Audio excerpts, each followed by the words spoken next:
October 5th, 2012. A cloudy morning in Port Harcourt, Rivers State, Nigeria. 4 young university students left their hostels, not knowing it would be the last time. They were not armed robbers. They were not killers. They were just young men, chasing a simple goal: friendship, education, and a future.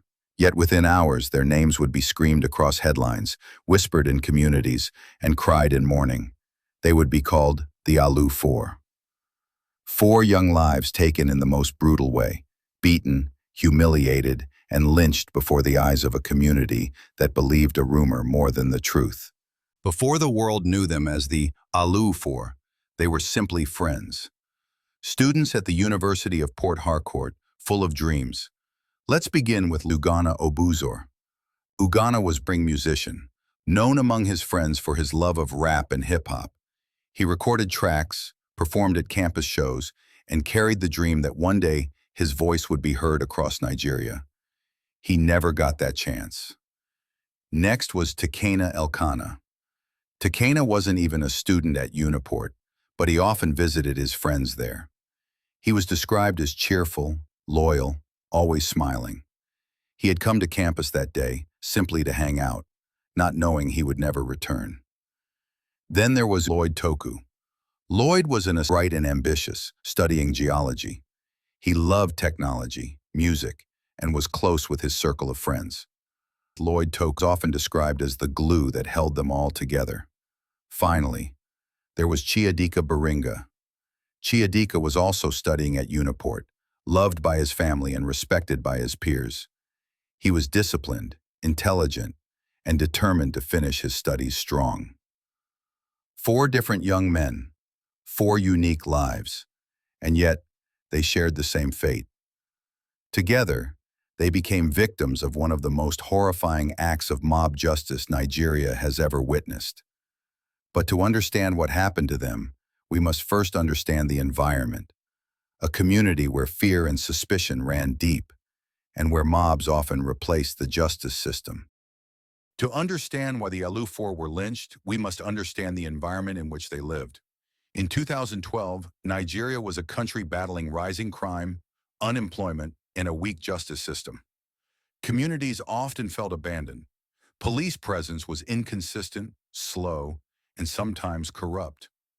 For many neighborhoods, justice felt like a luxury only the wealthy could afford. And so, something darker replaced it: mob justice. Known locally as jungle justice, it was not rare to see suspected thieves beaten in the streets, sometimes burned alive. No trial, no evidence, just an accusation and a crowd ready to act. People believed it was the only way to protect themselves in a system that seemed broken. But history shows us, once mob justice begins, it rarely stops at guilt. Innocence becomes irrelevant. Fear becomes stronger than truth. On October 5th, 2012, the 4 friends went into Aluu community, allegedly to confront someone over a debt. That was their intention. But rumors quickly twisted their story. Some locals claimed they were armed robbers. Others said they came to steal laptops. The truth was lost in the noise of fear and suspicion. They were cornered, dragged out into the open. Shouts rose. "Thieves! Robbers!" The words echoed, louder and louder. At first there were just a few onlookers, then dozens, then hundreds. Some picked up sticks, stones, and tires. What happened next was recorded on phones and later spread online. The beatings, the humiliation, the stripping. 4 young men pleading for their lives, surrounded by a mob that saw them not as human beings, but as symbols of crime. In broad daylight, on a busy street, the Aluu 4 were lynched, and no one stopped it.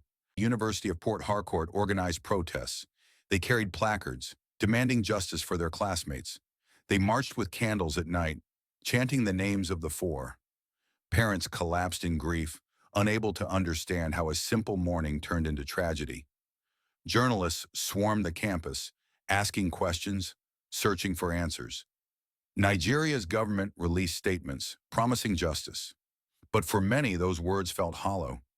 They had heard promises before, Neighbors whispered for weeks. Some avoided the street where it happened, as though silence could erase memory. Others returned daily, staring at the ashes and tires left behind, as if trying to make sense of the unthinkable. The Aluu 4 tragedy sparked arguments across Nigeria. Was it a failure of leadership? A failure of justice? Or was it the sign of a society broken by fear, where citizens became executioners in their own streets? Across campuses, young Nigerians asked hard questions. If it could happen to them, who would be next? Students spoke in classrooms, churches, and online, warning, this must never happen again. Even today, the videos remain online. They spread across the world in seconds and still exist as haunting reminders. They show how violence can be amplified in the digital age, and how memory never truly fades from the web. The story of the Aluu 4 is not just about one day, it is about all of us, about what we allow, what we ignore, and what we must change. In the months after, police arrested suspects linked to the killings, including community leaders. A trial began, but like many Nigerian trials, it dragged on. Years passed, families waited, the public slowly moved on.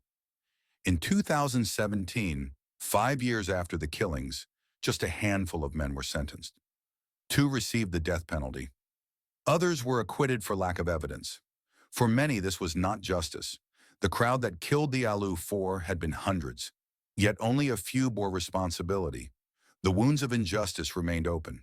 In 2023, Netflix released Dark October, a film based on the Aluu 4. For many Nigerians, it reopened old wounds, but it also kept the memory alive. The film reminded the world that these were not just faceless victims. They had names, they had dreams, they had families. The Aluu 4 are gone, but their story forces us to confront important questions. Why do communities choose violence over justice?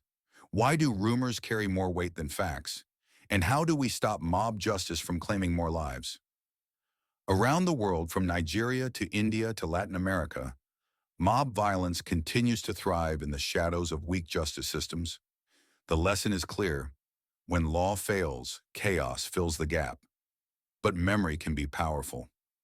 Remembering Ugonna, Lloyd, Chiadika, and Tekena is not just about honoring their lives. It's about demanding a future where no other young men meet such a fate. Their story is not just Nigerian, it is human, and it must never be forgotten.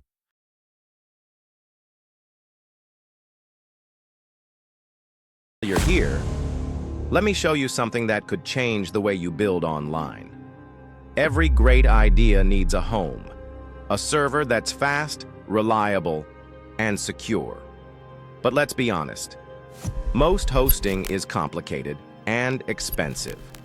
That's why we built AxiomHost, a hosting platform that makes speed, security, and simplicity affordable. Just $1 a month. And your first month, absolutely free. Start your free trial today. Build your ideas without limits. AxiomHost, hosting made simple.